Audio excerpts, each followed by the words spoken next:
It is 1885, and in the muddy, freezing onset of November, war rages in the Balkans.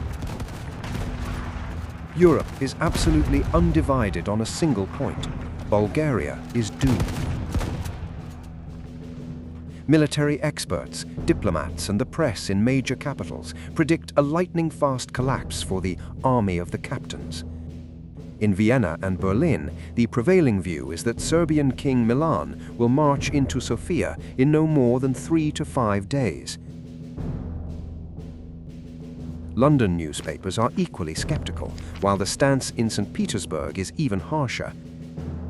The influential journal Novoye Vremya notes, "Bulgaria will pay dearly for her ingratitude. Without Russian officers, she is like a body without a head." Yet while St. Petersburg papers write of a helpless Bulgarian force, a different mood reigns among the returning Russian officers. These men, many of whom spent 7 years conscientiously forging the Bulgarian army, know the truth. In the corridors of the Russian General Staff, a warning whispers, "Do not underestimate the captains. They will crush the Serbians." At the same time, Arthur von Huhn, the German correspondent traveling with the Bulgarian troops, senses something that eludes European cabinets. He quotes Serbian officers captured early on. "We thought we were going to a parade, but we encountered lions." Huhn himself writes to his editors, "Europe makes a huge mistake by underestimating the moral strength of this nation. These are not just soldiers fighting here, but people defending their homes." On the evening of November 3rd, King Milan returns to Tsaribrod, dissatisfied with the indecisive outcome of the battle at Dragoman. The failure of the Morava division at Tran further deepens his irritation. After receiving reports from the other divisions, the king issues orders for further advancement and goes to spend the night in Pirot. The next day, when the Serbians advance by all rules of military art, they are stunned to find that along the entire strategic front, from the Balkans to Vlasina, no Bulgarians stand before them. The Bulgarians, it seems, have retreated along the whole line. While the Crown Council in Sofia decides to fight the main battle near Slivnitsa, that very night, between November 3rd and 4th, it is quiet over Dragoman. Under the cover of darkness, Bulgarian units have abandoned their positions in perfect order. When the Serbian Danube Division cautiously enters the pass in the morning, it finds only empty trenches and frozen mud. On November 4th, King Milan wastes hours scouting a ghost position, while the Bulgarian captains execute their most vital maneuver, the concentration of forces upon the heights of Slivnitsa. The serious resistance across the entire front leads to the desired outcome. The Shumadia and Morava divisions are also disorganized, scattered among the mountains, and suffering thousands of casualties and wounded. Thus, on November 4th, the Serbian army undertakes no offensive actions along the southern direction toward Breznik either. This Serbian passivity allows the Bulgarian staff to proceed to the next step of the military plan for the Western Front. After the scattered units have delivered their initial decisive resistance along the border, they must concentrate at the key position before Sливница. In this strategy, there is an immense risk of encirclement and capture of the individual battalions scattered tens of kilometers apart, facing entire Serbian divisions.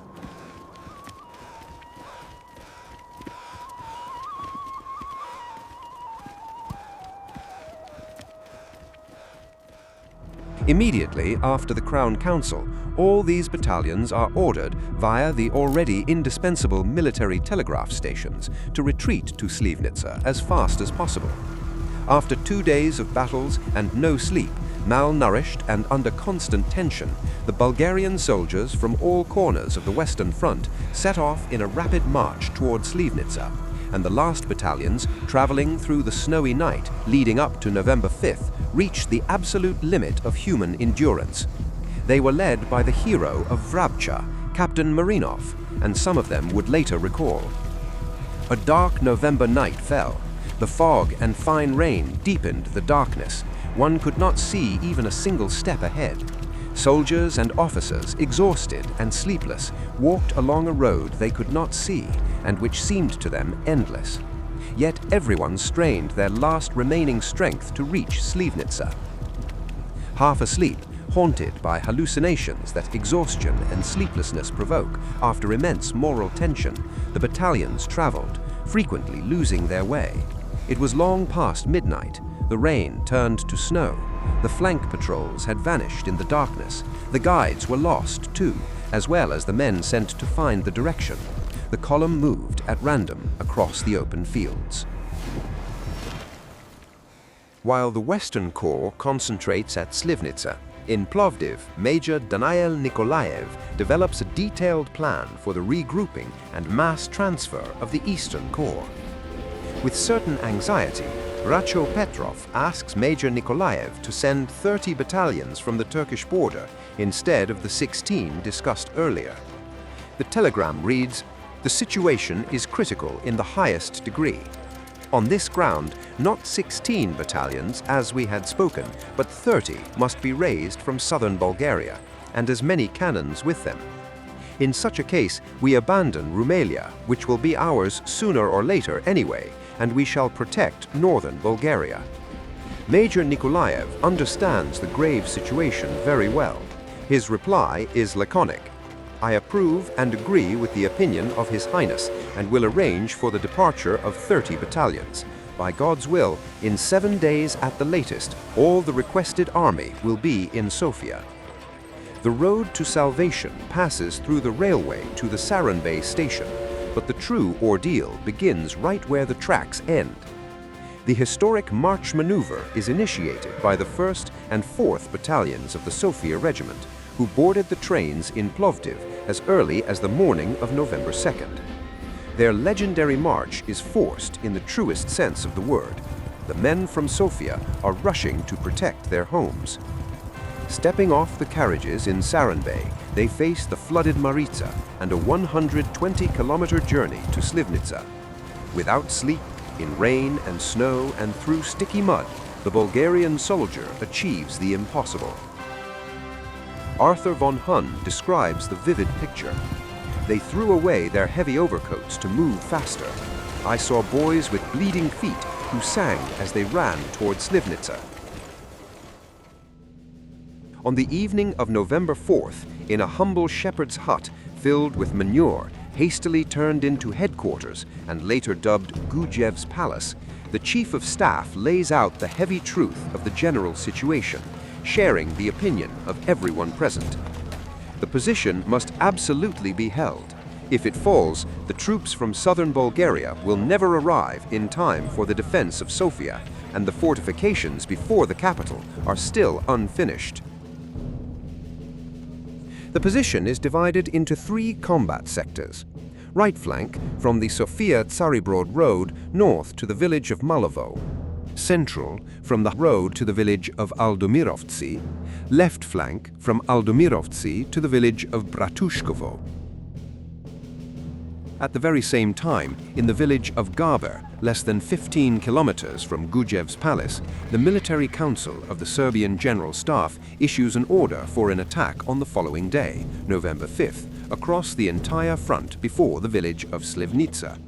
Shortly afterward, however, the rear guards of the Shumadia division arrive, and its commander, Colonel Banitsky, asks those present for a 1-day delay of the general assault.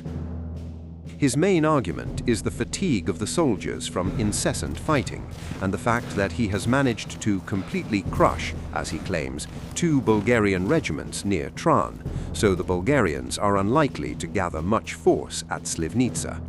After a brief meeting, the General Staff decides to cancel the attack on the 5th and reschedule it for November 6th, when the Morava division will also press Slivnitsa from the south. The heights west of Slivnitsa represent the last natural, convenient position for the defense of Sofia against a Serbian invasion south of the Balkans.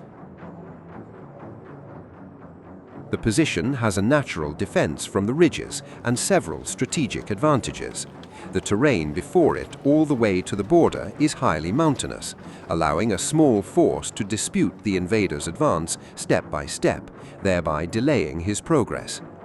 The two marshes lying north and south of Tri Ushi are impassable for cavalry and artillery.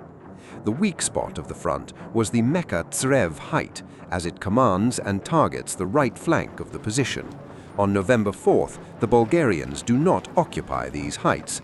The Serbians take advantage of this, occupy them, and place their forward outposts on Meka Tsrev. The main disadvantages of the position were that the flanks could easily be bypassed, and due to their small numbers, the Bulgarians would have to maneuver quickly, sending troops to the left or right. The length along the firing line, without the bends, was about 20 kilometers. The fortification of the heights west of the village of Slivnitsa begins around October 10, 1885, immediately after Prince Alexander I and Chief of Staff РачоПетров inspect the area and give instructions to the military engineer, Captain Ivanov. The young engineer begins intense work in the center of the position, utilizing as labor the few military formations in Slivnitsa, the local population, and even the Italian workers who at that time are building the new Sofia Dragoman railway line. Over the course of 3 weeks, trenches are dug in 2 or 3 lines, mostly in the center of the defense, while more complex defensive structures for the artillery are constructed alongside them. Of the planned 4 redoubts, 2 remain unfinished, and the trenches on the left flank are rather symbolic. The right flank is problematic once again, where, due to the rocky terrain, almost nothing has been done despite orders. This is how the position before Slivnitsa looks when the Serbians face it on November 4th, seeing clearly how the Bulgarians continue to work on the fortifications. In these first hours, against the 12,000 defenders, stands the 25,000-strong Serbian army, the Danube, Drina, and the newly arrived Shumadija divisions. 40 Bulgarian cannons oppose 12 Serbian batteries with a total of 72 guns. But the fatal one-day delay of the general Serbian attack will change this balance of forces. On the morning of November 5th, Slivnitsa is no longer a blank line on the map. The positions gradually fill with exhausted but deeply motivated men who enter the trenches straight from the road. Arthur von Hoon recalls, "The weather on November 5th was very poor. Dense fog enveloped the entire countryside. The heavens were covered with dark, impenetrable clouds. Fine rain mixed with snow fell from the clouds, and a bitter north wind blew across the heights. It was about 7 a.m. when I set off towards the heights of Slivnitsa. The closer I approached them, the colder the wind that greeted me. When I arrived at the positions, my first thought was, how can the poor soldiers endure this terrible cold in the muddy trenches?" At the same time, the order from the Serbian command cancelling the general attack on November 5th fails to reach the cavalry brigade on their extreme left flank, which is located with its 6 squadrons and 8 cannons around the village of Malo Malovo, on the right extreme flank of the Bulgarian defensive positions around Leshta Peak. Therefore, the Serbian cavalry brigade begins an outflanking maneuver of the Bulgarian right flank. On this flank is Captain Ivanov with his 4 companies and a cavalry squadron. He immediately perceives the danger of encirclement from the north, sends out mounted reconnaissance patrols, and orders a rapid regrouping of the Bulgarian units to block the path of the Serbian squadrons. Soon, a fierce skirmish ensues, and the Serbian cavalry brigade is forced to dismount and take cover. Only then does the order from King Milan arrive, cancelling today's attack. But it is already too late. The firefight on the right flank intensifies as the Serbians fear that the Bulgarians want to occupy the Meka Tsrev height and push them off this strategic point. Captain Benderev decides to rush to their aid and sends 2 battalions from the Struma and Danube regiments into the attack. The 3rd Battalion of the Dean Regiment, which fought heroically above Tran, now fearlessly attacks the Meka Tsrev height, once again led by its hero, Captain Marinov. Here on the foggy and wind-swept peak, the Serbians for the first time experience the deadly and terrifying Bayonet Charge tactic, which is a key element of the military doctrine of the young Bulgarian army. One of the heroes, Lieutenant Nikola Ivanov, who with a shout of "Ura" emerges from the fog and wedges into the Serbian soldiers, later recalls, "Some of them fled, while others, lying on their faces, pretended to be dead. The entire battalion scattered in flight."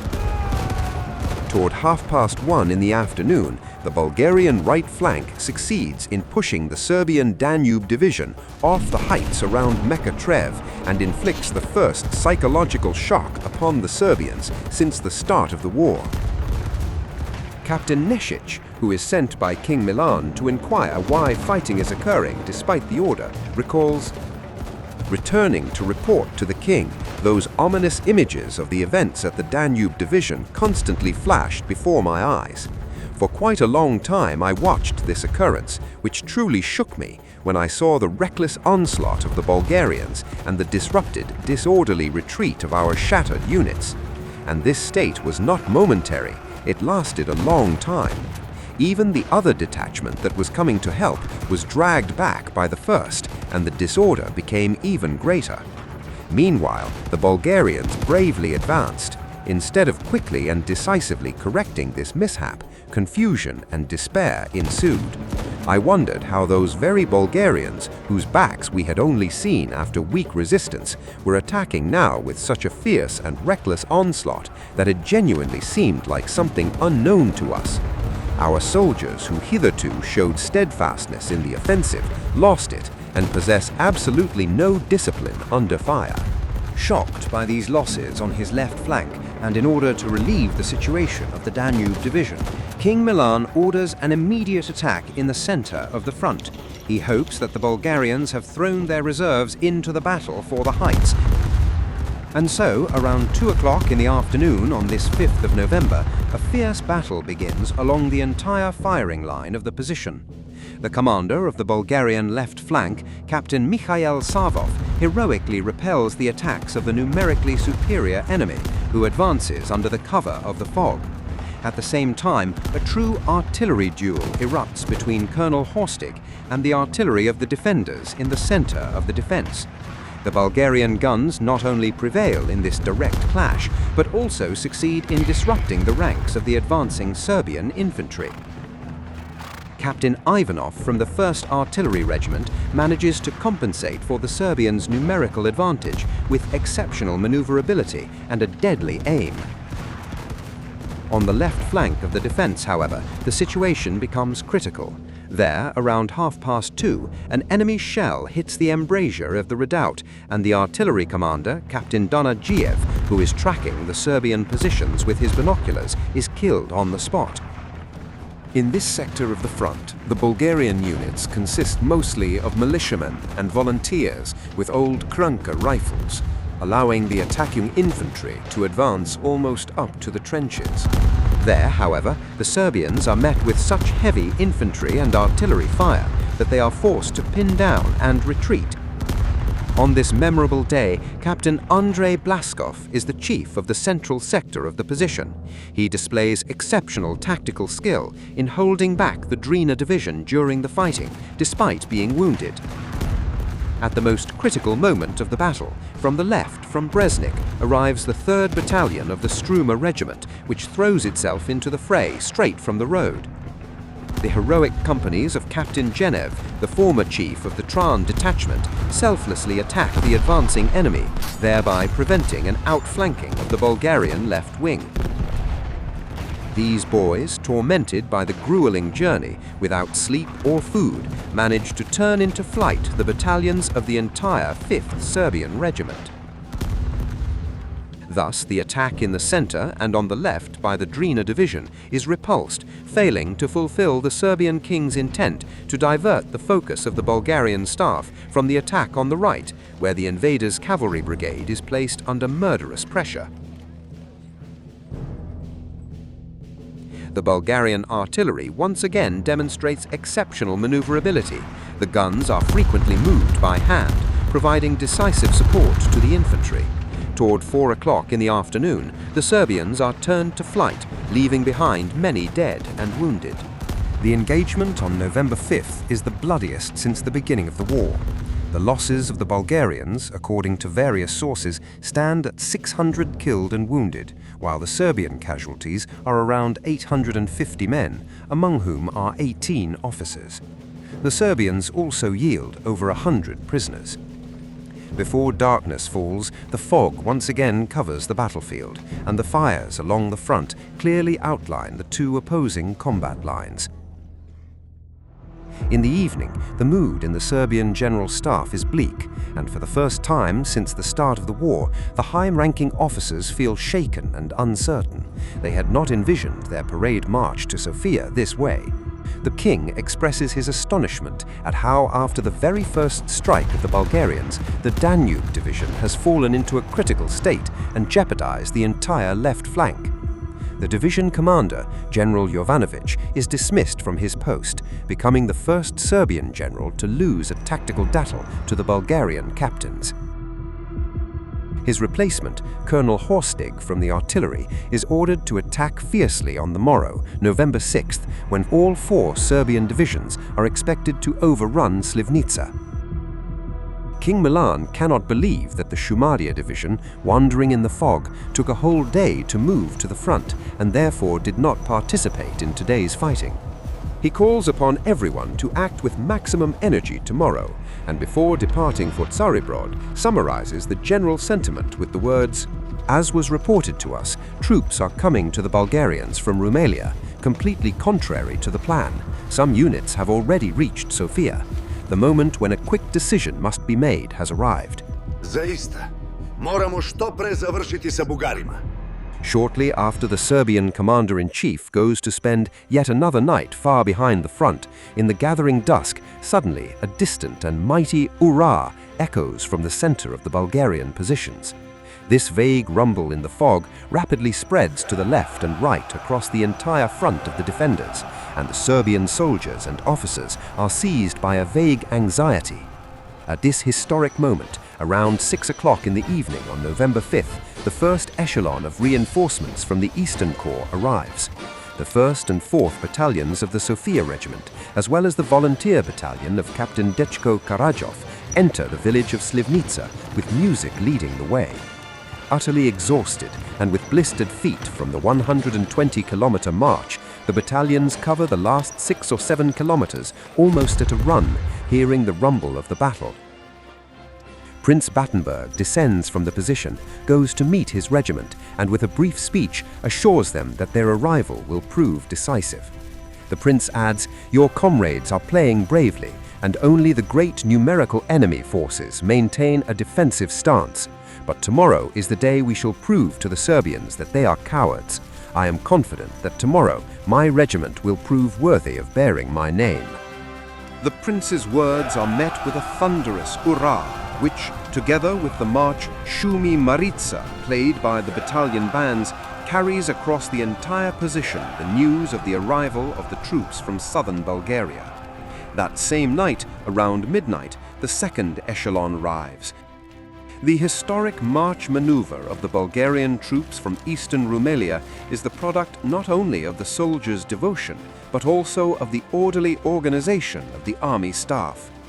In all the villages along the way, it is ordered that the bakeries provide 200 loaves of bread for each passing battalion. Upon the arrival of each detachment in Iktiman or Vakarel, the officers received special telegrams from the Chief of Staff, Captain РачоПетров. In them, he adds, "The Serbians have been repulsed from our right flank. The battlefield is strewn with Serbian corpses." These messages were read before everyone prior to departure and were greeted by the weary soldiers with a fierce "Ura," which cheered them up and made them quicken their pace. Despite these efforts, however, providing even basic supplies proves exceptionally difficult. The lack of winter clothing, and especially shoes and boots, proves critical. A clear example is the situation of the Haskovo battalion, which is preparing to depart from the Sofia barracks for the front. Captain Stilyan Kovachev, the commander of the battalion, recalls, "The battalion was brought out and formed in front of the barracks. The ground was covered with a blanket of snow, about 10 centimeters thick. The number of barefoot men was already around 300 souls. As we passed through the streets, kind, poor women of Sofia, seeing the soldiers with bare feet, stopped them and distributed socks, about 40-50 pairs in total. We arrived in Slivnitsa around 5 o'clock in the evening. The battalion gathered and positioned itself on the village manure heap. The barefoot soldiers had buried their feet in the manure to keep them warm." And so, on the evening of November 5th, the chiefs of the 3 defensive sectors are summoned to the Corps headquarters, Gudjev's palace, to report on their actions during the day and the condition of their units. All 3 commanders report with admiration the actions of their troops, but a decision is made for the advanced units on the right flank to pull back and reorganize, as they are currently extremely disrupted and scattered forward in the fog, and tomorrow they could become easy prey for the superior enemy. There are 2 other critical problems. All sector chiefs insist that food be delivered as quickly as possible, because there are soldiers who have eaten nothing for 2 days. The situation with the wounded is also critical. Therefore, the Chief of Staff of the Western Corps, Captain Paprikov, sends the following telegrams to the Minister of War. Immediately send Dr. Molov to organize the sanitary medical unit. Our wounded lie uncollected. The sanitary unit is disgraceful. Take measures. And a little later, please arrange for 18,000 loaves of bread to be sent daily. In the presence of the Prince and the artillery commander, Captain Olympy Panov, the battle plan for tomorrow is drawn up. All present are deeply concerned by the fact that in today's battles, although successful, only 2 enemy divisions participated. On the 6th, however, the Shumadia division will join the attack from the left, while the Morava division could advance from the direction of Breznik and render the position on the left flank utterly hopeless. It is precisely for this reason that Captain Paprikov insists on considering the plans for a planned retreat in order to avoid the encirclement and destruction of the army at Slivnitsa. Although most officers categorically reject the idea, the plans for a hypothetical retreat are nevertheless discussed in detail. This prompts the prince to send a late-night telegram to Sofia in which he orders the treasury to be sent to a safe place in the province and the palace archives to be transferred to the German legation. The telegram, however, is not encrypted and causes fright and panic in the capital. A council of ministers is convened, at which Stefan Stambolov and the chief of the army's staff, РачоПетров, reassure those present and confirm that Slivnitsa will be defended to the very end. The Council of Ministers authorizes Stambolov to carry this decision to the prince, and he departs immediately in the middle of the night for the front. Minister Radoslavov, meanwhile, telegraphs Prince Alexander, advising him to send only encrypted telegrams, while РачоПетров informs the commander of the Western Corps, Major Gudjev, "I am in no case agreeing to retreat. Thank God we are not yet defeated. Reinforcements are coming." And so the elapsed 5th of November becomes a day of triumph for the Bulgarian spirit, yet the silence of the night brings the icy breath of reality. The conclusion is clear. The army is on the verge of physical exhaustion, facing the primary Serbian divisions that are now only entering the fray. This once again creates a desperate superiority of the Serbian forces for the fateful battle on November 6th and forces the Bulgarian staff to consider all options. Sensing the fatefulness of the morrow, the words of РачоПетров burn in the minds of all. Thank God we are not yet defeated. Reinforcements are coming.